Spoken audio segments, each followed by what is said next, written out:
امریکہ اور اسرائیل کی ایران کے خلاف جارحیت سے انسانی المیہ جنم لینے لگا۔ جنگ کے 13 روز میں لاکھوں افراد بے گھر ہو گئے۔ اقوام متحدہ کی ریفیوجی ایجنسی کا کہنا ہے کہ 28 فروری سے اب تک بڑے پیمانے پر تباہی سے 32 لاکھ افراد دربدر ہو گئے ہیں۔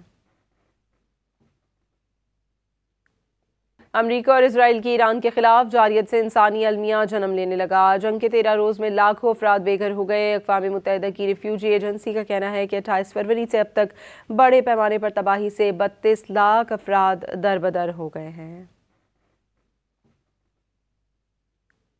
امریکہ اور اسرائیل کی ایران کے خلاف جارحیت سے انسانی المیہ جنم لینے لگا۔ جنگ کے 13 روز میں لاکھوں افراد بے گھر ہو گئے۔ اقوام متحدہ کی ریفیوجی ایجنسی کا کہنا ہے کہ 28 فروری سے اب تک بڑے پیمانے پر تباہی سے 32 لاکھ افراد دربدر ہو گئے ہیں۔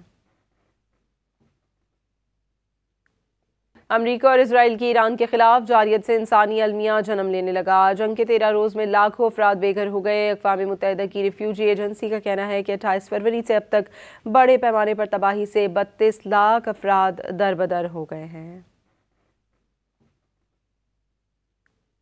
امریکہ اور اسرائیل کی ایران کے خلاف جارحیت سے انسانی المیہ جنم لینے لگا۔ جنگ کے 13 روز میں لاکھوں افراد بے گھر ہو گئے۔ اقوام متحدہ کی ریفیوجی ایجنسی کا کہنا ہے کہ 28 فروری سے اب تک بڑے پیمانے پر تباہی سے 32 لاکھ افراد دربدر ہو گئے ہیں۔